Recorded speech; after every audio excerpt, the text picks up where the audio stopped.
जी, तो वास्तविक संख्या के पार्ट थर्ड वाले वीडियो में आपका स्वागत है। अगर आपने इससे पहले वाले दोनों वीडियो को नहीं देखा है तो सबसे पहले जाइए और दोनों वीडियो को कवर कीजिए, क्योंकि वो दोनों वीडियो को देखने के बाद कंफर्म है कि ये वीडियो आपको पूरा समझ में आएगा। लेकिन ये वीडियो भी समझाने की तो पूरी गारंटी है, लेकिन एक ब्रीफ मैनर में और एक अच्छे लय से पढ़ने के लिए आप पूरी वीडियो को लाइन बाय लाइन देखिए। तो आज के वीडियो में हम लोग देखने वाले हैं विषम संख्या को। तो पहले वीडियो में हमने देखा प्राकृतिक संख्या को और पूर्ण संख्या को देखा था। दूसरे वीडियो में हमने पूर्णांक संख्या और सम संख्या को देखा था। आज हम लोग देखेंगे विषम संख्या को। तो उम्मीद करते हैं कि यहाँ तक दोनों वीडियो आपको आ गया होगा समझ में, और आपने पूरा नोट्स कवर कर लिया होगा और आपने नोट्स बना लिया होगा। और रिवीजन करते रहिए और बने रहिए हमारे साथ इसी तरीके से। अगर आप पढ़ रहे हो अभी, अगर आप क्लासेस स्टार्ट किए हो, तो आपका ये जिम्मेदारी होनी चाहिए आपको कि आप एक कलम और कॉपी लेके बैठे, क्योंकि अगर आप पढ़ रहे हो तो आप ऑनलाइन पढ़ रहे हो तो आपके पास, तो मैं हर रोज नहीं कहने जाऊंगा कि नोट्स बना लो, रिवीजन कर लो। तो ये आपकी जिम्मेदारी बनती है कि आप लोग पेन और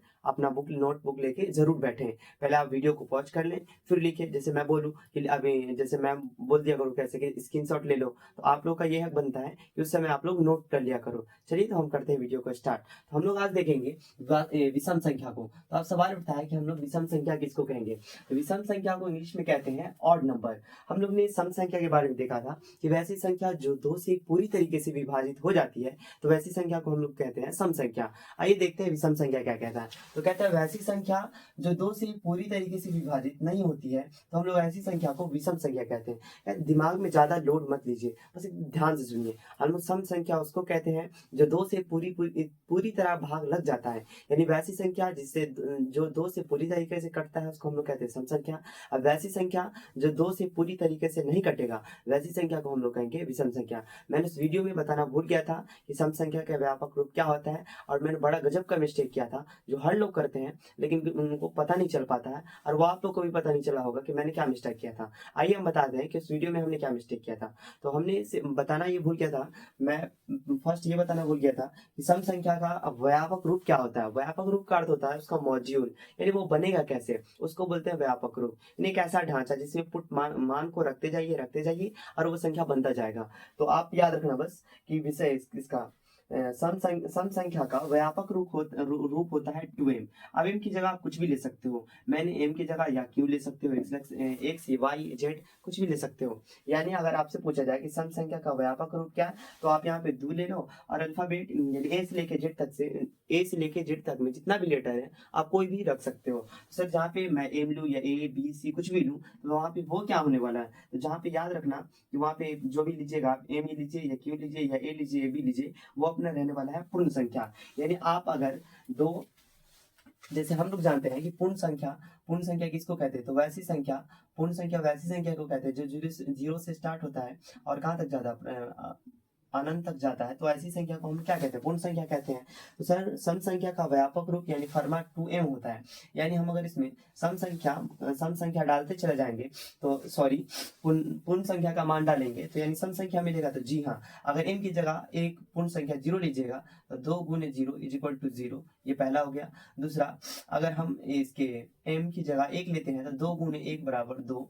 अगर हम m की जगह 2 लेते हैं तो 2 गुने 2 बराबर 4। यानी हमारा ये दिख रहा होगा, जैसे 2 गुने, अगर हमें m की जगह, यानी m की जगह पूर्ण संख्या 3 रखूं तो 2 तिहाई 6। इन कहने का मतलब ये है कि m की जगह आप कोई भी पूर्ण संख्या लेते जाओ और इस फॉर्मूला में, यानी इस फॉर्मा में, इस व्यापक रूप में डालते जाइएगा, जो नंबर निकलेगा उसी को हम लोग क्या कहेंगे, सम संख्या। बच्चा जानता है कि 2 4 6 8 को क्या कहते हैं, सम संख्या कहते हैं। यानी 2 4 6 8 10 12 जितनी भी संख्या आती है उसको क्या कहते हैं, हम लोग सम संख्या कहते हैं। क्योंकि हम लोग यही जानते हैं कि 2 4 6 8 10 12 ऐसे ही चलता रहेगा, वैसी संख्या को हम लोग क्या कहते हैं, सम संख्या कहते हैं। यानी इस फॉर्मूले में आप पूर्ण संख्या को डालते जाइए, जो संख्या आएगा उसको क्या कहेंगे, सम संख्या कहेंगे। लेकिन उस वीडियो में मैंने मिस्टेक क्या कर दिया था, मैंने सबसे छोटी सम संख्या 2 बता दिया था।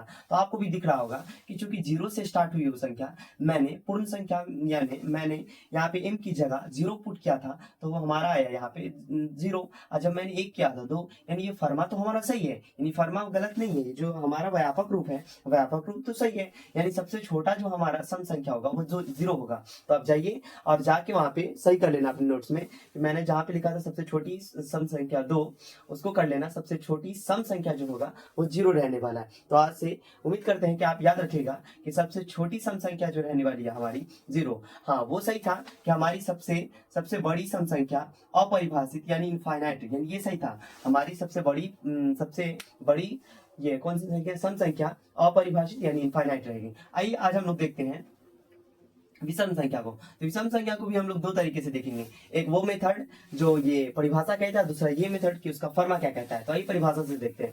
वैसी संख्या जो 2 से पूरी तरीके से नहीं कटता है, वैसी संख्या को हम लोग क्या कहते हैं, वैसी संख्या को विषम संख्या कहते हैं। यानी आप देखिए, हम लोग जानते हैं संख्या क्या होता है, तो 1 2 3 4 5, यानी जो 1 से स्टार्ट होता है, 1 से प्रारंभ होता है और अनंत तक जाता है, तो ऐसी संख्या को हम लोग क्या कहते हैं, तो सॉरी, तो इसे हम लोग क्या कहते हैं, संख्या कहते हैं। अगर ये संख्या 2 से कट गया तो हम लोग कहेंगे इसको सम संख्या, नहीं कटा तो कहेंगे विषम संख्या। तो जो कि हम जानते हैं 2 का हम लोग 1 में भाग लगाएंगे तो कभी कटने वाला नहीं, यानी हम कितना भी कोशिश करेंगे तो 2 का 1 में कभी भाग नहीं लगेगा। यानी 2 से 1 में भाग नहीं लगा, अर्थात 2 से 1 में भाग नहीं लगा, यानी हमारा एक क्या रहने वाला है, विषम संख्या रहने वाला है। और जब हम लोग 2 से 2 को भाग लगाएंगे तो कंफर्म है कि 2 से 2 क्या करेगा, कट जाएगा। तो अगर ये कट गया यानी 0 आ गया तो समझेंगे विभाजित हुआ, और 0 नहीं आया यानी ये कटा नहीं, तो उसको हम लोग कहेंगे यानी विभाजित नहीं हुआ, यानी अविभाजित। तो ये 2 से 2 तो विभाजित हो गया, लेकिन 2 से 1 कभी विभाजित नहीं होगा। तो अर्थात 2 1 हमारा क्या रहेगा, विषम संख्या। 2 हमारा कट गया, इसलिए 2 हमारा क्या सम संख्या, ये विषम संख्या नहीं है। आइए हम लोग 3 को देखते हैं काट के। अगर हम 2 से 3 में भाग देते हैं तो 2 1 कम 2 आता है, तो 3 में से 2 गया 1, और हम जानते हैं अगर 0 आता है तो विभाजित हो जाता। हमारा यहाँ पे 0 नहीं आया, 1 आया। अब 0 के सिवा कुछ भी आया, 1 आए 2 आए 3 आए 4 आए, कुछ भी है, तो हम समझेंगे कि वो संख्या विभाजित नहीं हुआ है, अर्थात 2 से 3 विभाजित नहीं हुआ है, यानी 3 हमारा विषम संख्या है। आइए हम लोग 4 को उसी तरीके से भाग देके देखते हैं। जब हम लोग 4 को भाग देते हैं तो हमारा आता है 2 दूना 4, यानी हमारा शेषफल आया 0। अगर शेषफल 0 आ जाए तो समझिए हम लोग विभाजित हो गया। अगर वो विभाजित हो गया तो वो हमारा कौन संख्या, सम संख्या रहने वाला है, यानी वो विषम संख्या नहीं होगा, यानी 4 हमारा विषम संख्या नहीं है। आइए, तो उम्मीद करते हैं कि यहाँ तक थोड़ा तो हिंट मिल गया होगा कि हम कहना क्या चाहते हैं।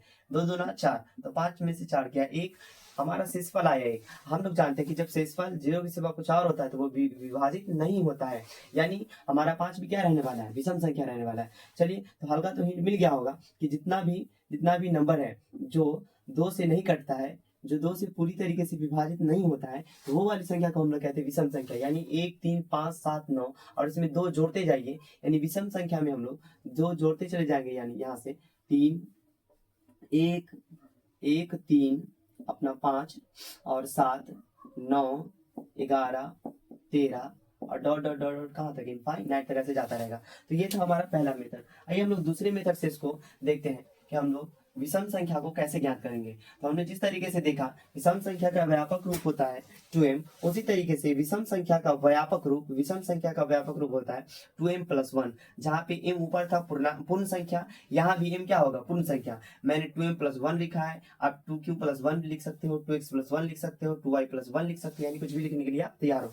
यानी यहाँ पे m और q की जगह कुछ भी, हाँ, लेकिन m और q जो भी लीजिएगा ना, तो वहाँ पे आप पुट जो कीजिएगा मान, वो पूर्ण संख्या का मान ही पुट कीजिएगा। तो जो मान पुट कीजिएगा और जो बन के इस फॉर्मा से जो बनेगा तो वैसी संख्या क्या प्राप्त होगी, विषम संख्या। आइए हम लोग देखते हैं, क्योंकि हम जानते हैं अभी देखे हैं पूर्ण संख्या 0 से स्टार्ट होती है, 1 2 3 करके कहाँ तक जाती है, अनंत तक जाती है। तो हम लोग इस फॉर्मा में डालते हैं, क्योंकि फॉर्मा कहता है पूर्ण संख्या का 2m + 1। तो अगर हम डालें यहाँ पे m की जगह 0, तो 0 पुट करेंगे यहाँ पे, तो 2 0 0 हो जाएगा, तो यहाँ पे बचेगा क्या, 1। तो चूंकि हम जानते हैं एक क्या हमारा विषम संख्या। आइए हम लोग 1 पुट करके देखते हैं। तो 2 × 1 + 1 बराबर, तो 2 1 = 2, 2 1 क्या होगा, 3 होगा। तो हमारा 3 भी क्या है, विषम संख्या है। आइए और कुछ पुट करके देखते हैं। हम लोग इसमें पुट करते हैं 4, 4 दूना 8, 8 1 क्या होगा, 9। हम लोग जानते हैं कि 9 हमारा क्या है, विषम संख्या है। तो उम्मीद करते हैं कि अगर इसके व्यापक रूप से क्वेश्चन पूछा जाए या ऐसा पूछा जाए कि इसका विषम संख्या का व्यापक रूप क्या होता है, तो आप लोग इसको याद रखिएगा। ये क्वेश्चन इंपॉर्टेंट है, ये बोर्ड में पूछता है कि विषम संख्या का व्यापक रूप क्या होता है और सम संख्या का व्यापक रूप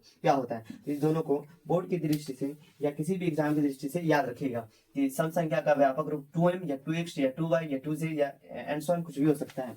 इसी तरीके से विषम संख्या का व्यापक रूप 2m + 1, इसीलिए यानी सिर्फ +1 कर देना और कुछ नहीं करना।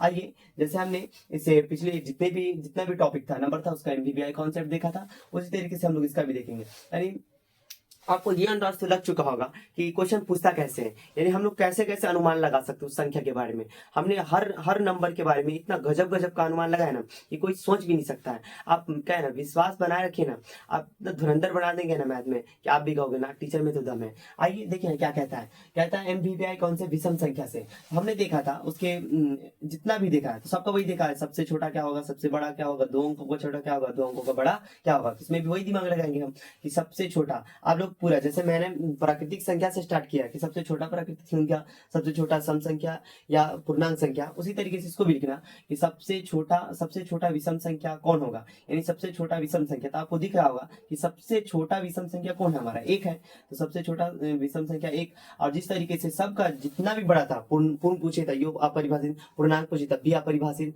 सम पूछे तब भी अपरिभाषित, यानी हम लोग जितने भी नंबर देखे हैं ना बड़ा, तो बड़ा सब अपरिभाषित था। क्योंकि देखिए ना बताना पॉसिबल थोड़े है 11, अब इसके बाद कितना नंबर आएगा ये बताना पॉसिबल नहीं है, इसलिए हम यहाँ पे लिख देंगे अपरिभाषित। अपरिभाषित का संकेत क्या होता है, इनफाइनाइट, या तो हिंदी में लिखा रहेगा अपरिभाषित या इनफाइनाइट, तो उसका टिक मार के यही आएगी, सबसे बड़ा विषम संख्या यही है। अब देखिए आपसे क्या पूछता है, 2 अंकों का दो अंकों का छोटा, 2 अंक देखिए ना कहाँ से स्टार्ट होता है, सर जी यहाँ तक तो 1 अंक है 9 तक, तो 1 अंक का अगर ऐसे क्वेश्चन पूछता देख लीजिए, सुनिए गौर से और नोट कीजिए। अगर पूछे 1 अंक की सबसे छोटी विषम संख्या तो 1 मानना है, और सबसे छोटी विषम संख्या पूछे तब भी 1 मानना है। अगर पूछे 1 अंक की सबसे बड़ी विषम संख्या तो आपको टिक मारना है 9। 1 अंक की सबसे बड़ी विषम संख्या तो 9 कहिएगा, और 1 अंक की सबसे छोटी विषम संख्या तो 1 कहिएगा। अगर पूछे आपसे 2 अंक की सबसे छोटी विषम संख्या तो आप कहिएगा 11, क्योंकि आपको दिख रहा हो कि 9 के बाद 11 है और ये सबसे छोटी विषम संख्या है। अगर आपसे पूछे 2 अंकों की सबसे बड़ी विषम संख्या तो आप लोग क्या कीजिएगा, क्योंकि हम लोग जानते हैं कि 2 अंकों की संख्या जो होती है यहाँ से, जैसे 98 है, 99 है और ये 100 है, यहाँ से तो 3 अंक स्टार्ट होता है। तो यहाँ से देखिए 98 को जब हम लोग 2 से विभाजित करते हैं तो ये 2 से पूरी तरीके से कट जाता है, यानी 98 हमारा 98 हमारा विषम संख्या तो है नहीं, लेकिन हम लोग देखे थे कि 98 हमारा 2 अंकों की सबसे बड़ी सम संख्या थी। तो 98 के बाद हमारा 99, और ये 2 से पूरी तरीके से कटने वाला नहीं है, यानी 2 से ये विभाजित नहीं होगा, अर्थात ये हमारा क्या है, विषम संख्या है, और यही रहेगी हमारी 2 अंकों वाली सबसे बड़ी विषम संख्या। तो आप लोग लिख देना कि 2 अंकों वाली सबसे बड़ी विषम संख्या क्या रहेगी, 99। आप लोग कमेंट में बताना हमको कि 3 अंकों की सबसे छोटी संख्या, 3 अंकों की सबसे छोटी संख्या क्या होगी, और 3 अंकों की सबसे बड़ी संख्या क्या होगी। 3 अंकों की सबसे बड़ी संख्या क्या होगी। आइए हम लोग अगला टॉपिक करते हैं सर। देखिए क्या कहता है, कहता है विषम संख्या को विषम संख्या से गुना करने पर विषम संख्या ही प्राप्त होगा। जी हाँ, सही सुन रहे हैं आप। देखिए क्या कहता है, विषम संख्या को विषम संख्या से गुना करने पर विषम संख्या ही प्राप्त होगा। जैसे देखिए कहता है, आप आइए हम इसको प्रूव कर दे। कहता है कि अगर कोई विषम संख्या लीजिए, मान लीजिए हम ले लिए 3, और दूसरा कोई भी विषम संख्या लीजिए, कोई जो मन में आता है आपको, हम ले लिए मान लीजिए 9। अगर दोनों का गुना कीजिएगा ना तो कंफर्म है कि दोनों का गुना करने पर एक विषम संख्या ही आएगा। जैसे 9 तिहाई 27। अब देखिए आप लोग भी जानते हैं कि 27 क्या होगा, विषम संख्या होगा। कैसे, क्योंकि 2 से 27 विभाजित नहीं होगा, तो हम लोग इसको क्या कहेंगे, विषम संख्या कहेंगे। वैसे भी अच्छा खासा ट्रिक लेते जाइए, जिस संख्या का इकाई अंक 1 3 5 7 9 हो तो वह संख्या हमारी क्या कहलाएगी, विषम संख्या कहलाएगी। और एक और ट्रिक लेते जाइए कि जिस संख्या का इकाई अंक अगर 2 4 6 8 हो तो वह संख्या हमारी सम संख्या होगी। मुझे लगता है ये बात याद रहेगा, समझ में भी आ रहा होगा कि मैं क्या कहना चाहता हूँ। ये कितना धुरंधर ट्रिक है, कितना मजा आएगा ये ट्रिक देखने के बाद। क्या कहते हैं देखिए ना, कहते हैं जिस संख्या का इकाई अंक अगर ये सब रहा तो उसको हम लोग कहेंगे विषम संख्या। अगर जिस संख्या का इकाई अंक ये रहा तो हम लोग उसको कहेंगे सम संख्या। इसमें ना 0 भी ऐड कर लेना, 0 2 4 6 8 रहे तो हम लोग उसको क्या कहेंगे, सम संख्या। पहले इसको समझिए, उसके बाद इसको समझाएंगे। देखिए क्या कहता है, विषम संख्या का गुना करने पे विषम संख्या ही प्राप्त होता है। अब हर देखिए एग्जाम में उतना टाइम तो नहीं होगा कि मान लीजिए 27 था तो हम लोग डिवाइड करके देख सकते हैं। मान लीजिए कोई बड़ा नंबर होता तो कैसे डिवाइड करते हैं, लेकिन यहाँ से देखिए इसको बोलते हैं इकाई अंक और इसको बोलते हैं दहाई अंक।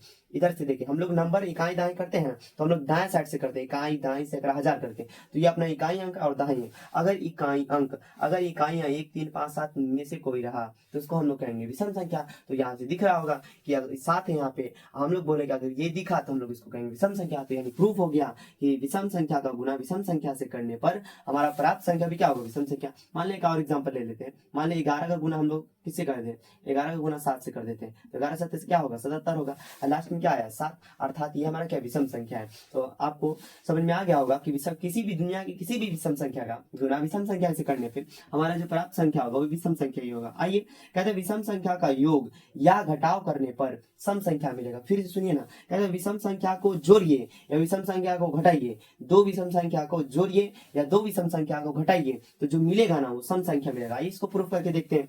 कहता मान ले मैं एक ले लिया, एक विषम संख्या 9 ले लिया और एक विषम संख्या 5 ले लूं। चलो तो पहले मैं योग करके देखता हूँ। योग का अर्थ होता है जोड़ और घटाव का तो आप समझते ही, घटाव।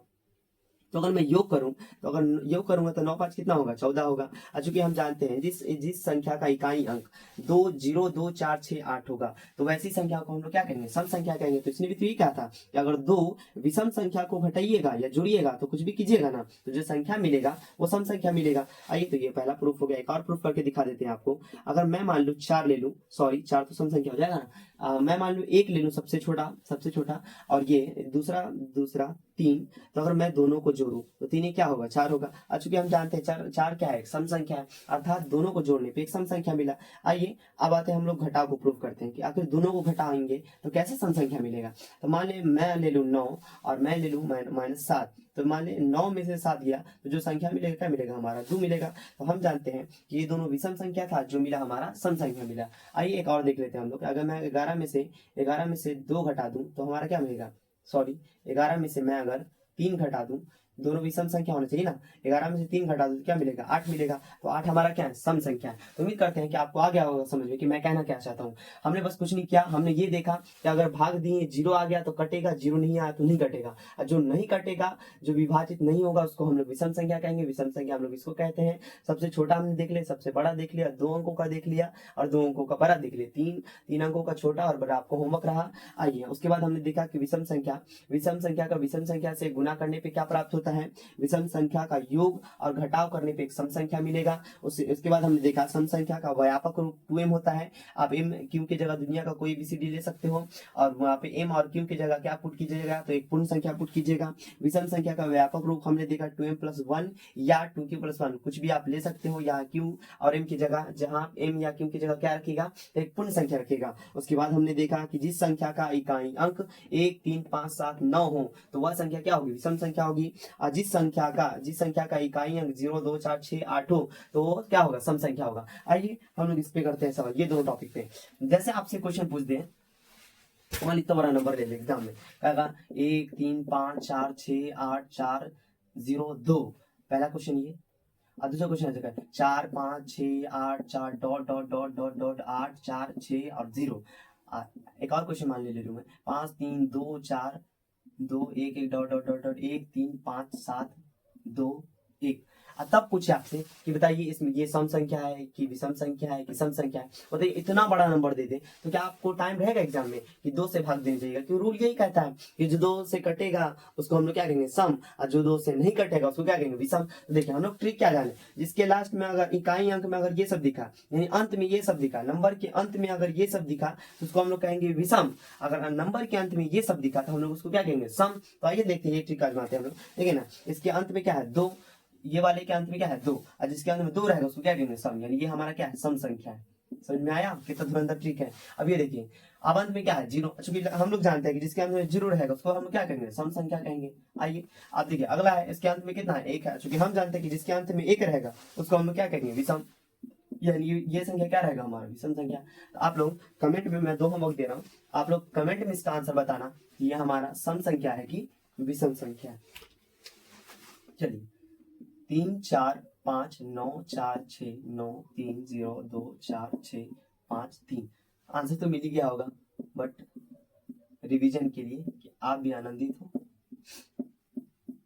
चलिए तो दोनों का आंसर आप कमेंट में बताना कि इसमें से सम संख्या कौन है और विषम संख्या कौन है, ए और बी। चलिए तो आइए अगला टॉपिक क्या था हमारा, प्रथम इन विषम संख्या का योग, जैसे हमने हर जैसे प्राकृतिक संख्या का भी देखा, पूर्ण संख्या का भी देखा, पूर्णांक संख्या का भी देखा, हमने सबका योग देखा था। हाँ, लेकिन मैंने मिस्टेक क्या कर दिया, मैंने प्राकृतिक संख्या के वर्गों का योग नहीं बताया था और ना मैंने प्राकृतिक संख्या के घनों का योग बताया था। तो ये आपका होमवर्क है, ये आपको करना है प्राकृतिक संख्या का योग और प्राकृतिक संख्या के घनों का योग का फॉर्मूला और उससे रिलेटेड क्वेश्चन। देखो आप क्या करना, गूगल पर जाकर टाइप करना कि प्राकृतिक संख्या के वर्गों के योग का फॉर्मूला और प्राकृतिक संख्या के घनों के योग का फॉर्मूला, तो आपको फॉर्मूला मिल जाएगा। चूंकि हमने इतने सारे टाइप क्वेश्चन किया था, आपको तो पता तो चल ही गया होगा कि हम लोग क्वेश्चन कैसे पूछता है। तो आप लिख लेना, कहना पहले होमवर्क लिखो, पहले होमवर्क कैसे लिखना, प्रथम चार प्राकृतिक संख्या के वर्गों का योग। हमारे क्वेश्चन दूसरा ऐसे पूछ सकता है कि प्रथम 10 प्राकृतिक संख्या के वर्गों का योग। अगर घन से पूछता तो ऐसे कहता कि प्रथम 10 प्राकृतिक संख्या के घनों का योग। ऐसे पूछता, दूसरा ऐसे पूछ सकता है कि प्रथम 14, 15, 16 एंड सो ऑन, कुछ भी के घनों का योग, यानी प्रथम प्राकृतिक संख्या के योग का फॉर्मूला और प्रथम प्राकृतिक संख्या के घनों का वर्गों के योग का और घनों के योग का फॉर्मूला आपको होमवर्क है कि आप जाके गूगल बाबा से टाइप करोगे। आइए हम लोग देखते हैं आज प्रथम इन विषम संख्या का योग। अगर आपसे पूछे ना कि प्रथम 4 विषम संख्या का योग ज्ञात कीजिए, तो कुछ नहीं करना, बस इस बराबर फॉर्मूला याद रखना, एन स्क्वायर। अगर आपसे पूछे इन सम संख्या के प्रथम इन विषम संख्या के वर्गों का योग, अगर वर्गों का योग पूछे आपको तो बस फॉर्मूला याद रखना है, n into 2n+1 into 2n-1 upon में 3।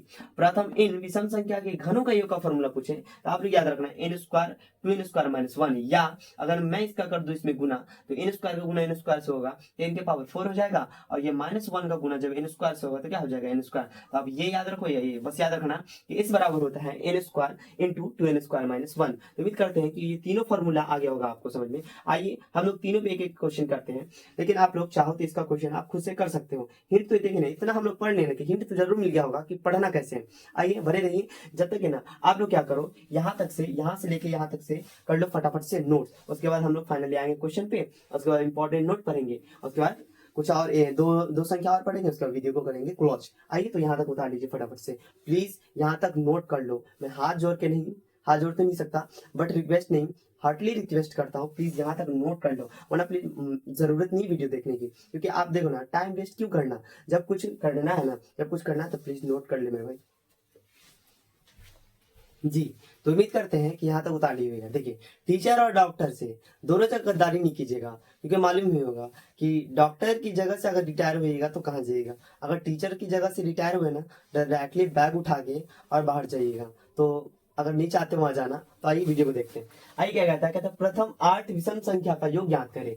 अगर देखना, अगर नॉर्मली मेथड से हम लोग दिमाग लगाए कि अगर 8 विषम संख्या का योग कैसे ज्ञात करें, तो पहला मेथड तो ये है कि अगर विषम संख्या का योग ज्ञात करना हो तो चुपचाप से बच्चा वाला मेथड एकदम शॉर्टकट फॉर्मूला n स्क्वायर कर देंगे। सर मुझे अगर फॉर्मूला याद ना रहे कि अगर प्रथम इतने विषम संख्या के योग ज्ञात करने का मुझे ये फॉर्मूला याद ना रहे तो मैं कैसे करूंगा, तो कुछ नहीं करना। देखना क्या कह रहा है वो, प्रथम 8, प्रथम मिस होता है 1 से लेके 8 तक, तो 1 से लेके 8 तक का विषम संख्या क्या होता है, तो हम जानते हैं 1, 3, 5, 7, 9, 11, 13, 15, 17, 19, कितना हुआ 1, 2, 3, 4, 5, 6, 7, 8, ये रह गया अपना 8। तो टोटल ये अपना कितना है, ये अपना 8 विषम संख्या, यानी प्रथम 1 से लेके 8 तक का हमारा विषम संख्या है। तो अगर आपको बोर्ड में ये फॉर्मूला याद नहीं रहता मेरे बच्चों, तो आप लोग क्या करना, इससे नॉर्मली क्या करना, सबको जोड़ देना, बस बीच में क्या कर देना, प्लस प्लस कर देना, और जोड़ तो आता ही होगा क्योंकि 10वीं के बच्चे हो, बस सबको जोड़ देना। लेकिन सर मुझे तो इतना टाइम होगा नहीं इसमें, तो बस टाइम नहीं होगा तो आपको करना है क्या, बस फॉर्मूला याद करना है। तो मैंने भी क्या कहा इसको ये करने के लिए, जोड़ने के लिए, मैंने भी तो यही कहा ना, फॉर्मूला याद करने के लिए। चलिए तो क्या करना है इसमें, सर n बराबर जितना प्रथम कहेगा, बचपन से जानते हैं जितना प्रथम कहेगा उतना n बराबर होगा। सर फॉर्मूला भी जानते हैं कि विषम संख्या का योग ज्ञात करने का फॉर्मूला क्या होता है, तो इस बराबर n स्क्वायर होता है। तो कुछ नहीं करना है, n की जगह क्या रखेंगे 8। सर बचपन से सीखते आ रहे हैं कि 8 का स्क्वायर 64 होता है। तो फाइनली यही आंसर हमारा होगा कि अगर वही 1, 3, 5, 7 15 तक जोड़ते हैं ना तो आपका कितना आता है 64। लेकिन सर फॉर्मूला से आसान हुआ, जबकि जोड़ने में हमको क्या लगेगा भारी, तो आप लोग फॉर्मूला याद रखना। आइए अगला कहता है SW आपको मिला है 14, 16, 15, 20, 2 का बना करके इतना दे, कुछ नहीं करना। तो 8 को हटा दें, आप लिख दीजिए आप 14, तो क्वेश्चन बन जाएगा कि प्रथम 14 विषम संख्या का योग ज्ञात करें, प्रथम 16 वैसे प्रथम 15 20 का बना करके आपको आंसर कमेंट में करना है, और करके ही जाइएगा कमेंट में। आप लोग कमेंट नहीं करते हो, थोड़ा अजीब लगता है मुझे। कमेंट करो, क्या मुझे भी थोड़ा मोटिवेशन मिलेगा और मैं भी ऐसा ही वीडियो आपके लिए लाता हूँ। आइए क्या कहता है, अगला कहता है प्रथम 6 विषम संख्या के वर्गों का योग। तो सर इसका तो समझ में आ गया कि भाई 1 3 5 7 करके सबको क्या करेंगे, जोड़ देंगे। लेकिन ये बताइए ना क्या कहता है, प्रथम 6 विषम संख्या के वर्गों का योग। तो पहला तरीका तो ये, या तो फॉर्मूला लगाइए, या तो दूसरा तरीका तो ये कि प्रथम 6 लिखिए, 1 2 1 3 5 7 और 9 11, कितना सर, 1 2 3 4 5 6 हो गया 6। लेकिन सर ये थोड़ी पूछा था कि प्रथम 1 से लेके 6 तक की विषम संख्या का योग ज्ञात कीजिए। उसने कहा वर्गों का योग, अर्थात वर्ग कीजिए इसको, वरना वो मारेगा मुझे। अब देखिए वर्ग कर लिए, अब कुछ नहीं करना, बोला वर्गों का योग, वर्गों का योग, वर्गों का जोड़। अब बैठ के जोड़ते रहिए, एग्जाम में पहले स्क्वायर कीजिए तब जोड़िए, या तो आपके पास टाइम नहीं है तो आप क्या करना, उसको n की जगह, चूंकि हम जानते हैं कि सर चूंकि n बराबर कितना है 6 है। अब फाइनली हम लोग फॉर्मूला भी जानते हैं कितना सर, n इंटू एन। तो n की जगह क्या रखेंगे हम लोग, यहाँ पे रखते जाएंगे 6। तो हमारा आया 6 2 गुने 6 या प्लस 1, और कितना 2 गुने 6 माइनस 1, और करते रहिए बच्चे वाले काम। आइए देखते क्या आता है, 6 दूना 12 12 1 13, अब 13 से कितना होता है 78 होता है हमारा। अब गुने 6 में 6 दूना 12, मैंने शॉर्टकट किया है क्योंकि जगह नहीं मेरे पास यहाँ पे। 6 दूना 12, अब 12 में से 1, 6 दूना 12, 12 में से 11, अब बट्टा 3। तो अगर हम लोग दोनों का गुना करेंगे तो कितना हो जाएगा, 78 का गुना 11 से करेंगे हम लोग 8 8 7 15 के 5 हासिल 1 7 1 8, यानी हमारा आएगा 858। गुना गलती हो तो देख लेना, मेरे से होता है ऐसा मिस्टेक। आइए इसको डिवाइड करके जो भी आंसर आएगा आप प्लीज मेरे भाई लिख लेना। आइए अगला क्या था, आपको होमवर्क मिला है 12 4 6 3 5 विषम संख्या के वर्गों का योग ज्ञात करके आपको इसका भी आंसर करना है कमेंट में। आइए अगला कहता है प्रथम 8 विषम संख्या के घनों का योग। आप कुछ नहीं करना, यहाँ पे 6 था ना, 2 और बढ़ा दे, 11 11 13 13 14 15 16 17, तो कितना 1 2 3 4 5 6 7 8 9। तो प्रथम 8 ही पूछा ना वो, तो प्रथम 8। अब वर्ग थोड़े बोला है उसने, बोला है घन, घन का मतलब होता है 3। आप क्यूब कर दीजिए, सबका घन कर दीजिए और सबको बैठ के जोड़ते रहिए, तो फाइनली आपका आंसर आ जाएगा। अगर आपको जोड़ना अच्छा नहीं लगता है, शॉर्टकट फॉर्मूला लगाइए, n square into 2n square minus 1। आइए हम लोग फॉर्मूला यूज करते हैं सर, चूंकि हम लोग जानते हैं कि यहाँ पे चूंकि n बराबर कितना हुआ हमारा 8 हुआ। अब फॉर्मूला भी जानते हैं हम लोग कि इस बराबर क्या होता है, n स्क्वायर यानी 8 का स्क्वायर सर, तो 8 का स्क्वायर 2 गुने 8 का स्क्वायर माइनस 1। आइए तो हम लोग करते हैं इसको सॉल्व। तो कहता है 8 का स्क्वायर होता है 64, और 2 गुने 8 का स्क्वायर 64 माइनस 1, तो 64 और 64 दूना कितना, 2 चौके 8 2 अट्ठे, सॉरी 2 चौके 8 2 छक्के 12 माइनस 1, तो ये रहा 64 गुने 127। तो आपको इसका गुना करके आप खुद इसका आंसर निकाल लेना, मुझे इतना वक्त नहीं। आइए तो आपको होमवर्क मिला कि 6 5 4 3 7, यहाँ पे लिखना, एक बार 6 का निकाल लीजिएगा फिर 5 का निकाल लीजिएगा। प्लीज प्रैक्टिस कर लेना, ऐसा नहीं मैंने मन से लिखा है, जितना प्रैक्टिस कीजिएगा आपको फायदा होने वाला, मुझे तो कुछ होने वाला नहीं। आइए हम लोग आते हैं संख्या के अगले प्रकार के। जब तक के लिए यहाँ से ले लीजिए फटाफट से स्क्रीनशॉट और वीडियो को पॉज करके प्लीज प्लीज प्लीज पहले नोट्स कीजिए और पूरा होमवर्क को सॉल्व कीजिए। हाँ, अगर होमवर्क बाद में भी सॉल्व करोगे तब भी कोई दिक्कत नहीं, क्योंकि मम्मी का मोबाइल होगा तो देख रहे होगे, तो जल्दी जल्दी से सिर्फ नोट कर लो और होमवर्क ले लो, और बाद में बैठ के आराम से बनाते रहना।